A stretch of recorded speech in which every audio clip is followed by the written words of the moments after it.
A Wink Investigates exclusive, a new close-up look inside a dramatic bank hostage situation at Bell Tower a year ago. For the first time tonight, the SWAT team sniper and one of the hostages take us step by step through the ordeal. And a warning, part of what you'll see is graphic. What's your emergency?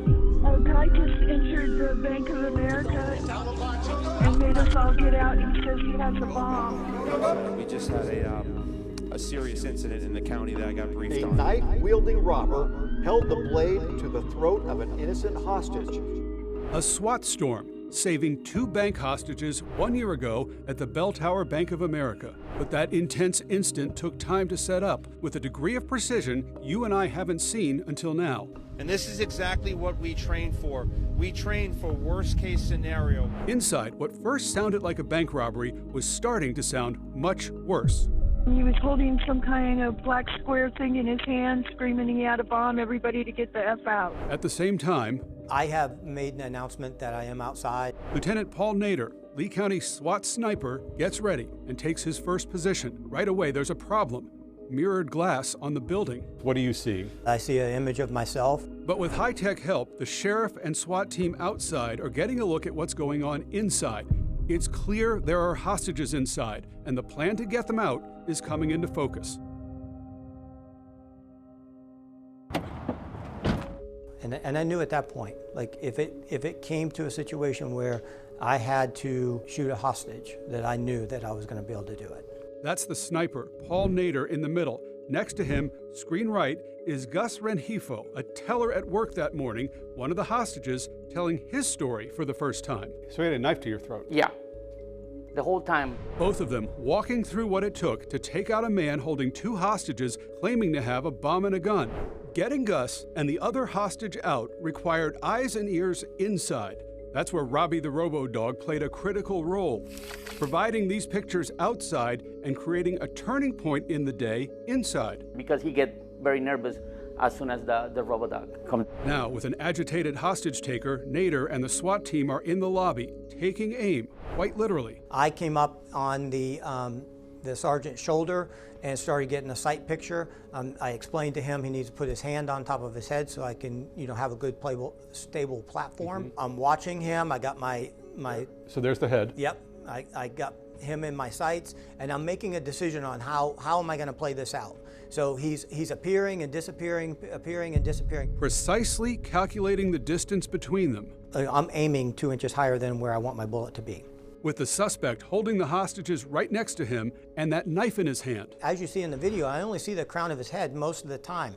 And in order for me to be able to get a shot that's going to end the scenario without him being able to cut somebody, I have to shoot him in a particular area. You're starting to generate a feeling that you can do this. Yes, I knew I could do it. So I see the Dell logo there. That's the round dot in the middle of that monitor. That's a Dell logo. I had my crosshairs right on the top of that monitor, and as soon as he goes down, squats down a little bit, that's when I pull the trigger and I hit him. We won't show you the moment the bullet strikes him, but to illustrate how close the hostages are, watch the woman's hair after the bullet hits its target. So close, the energy from the bullet literally blows her hair back.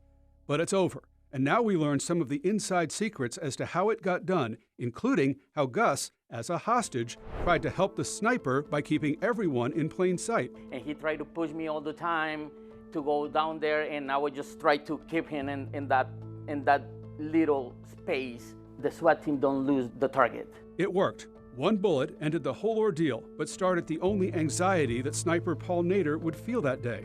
I took 2 steps back, and I was still okay. No problem. I was cool, calm, and collective. I just came today to do my job. They carried the hostage out because she was not holding it together well. Like she couldn't walk, talk, or hardly breathe, I would imagine. The female hostage, whose hair blew when that bullet hit just inches from her face, needed some time to mentally recover, but she wasn't physically hurt. And now with these 2 standing here next to each other telling their stories, we find out how important Gus's decisions while being held hostage were. Because I haven't talked to him like this before. And hearing how he kept this hostage taker pushed over in our view, I look at him as way more of a hero than I am. because he's the one in danger. You know, he's the one with a knife against his throat. Two heroes who, if you haven't noticed the shirts they're both wearing, now work together. After his ordeal, Gus decided to leave his job at B of A and asked LCSO if he could come work with them. They happily welcomed him to their family of heroes. I'm very proud of him as a, you know, a fellow citizen and as a human. Like, he's a rock star. The hostage taker, Sterling Alavash, was killed with that single sniper bullet. There were several other people in the bank when this started. One of them told us Alavash told most of them to get out up front, except for the two hostages you heard about in this story. Oh, cool and calm and just doing their job. It's amazing. And never a doubt, no matter what happened, mirrored glass, we'll do this. We see this, we'll do this. Never a doubt that it was going to work. Thank goodness for their training, right? Oh, absolutely, Yeah. absolutely.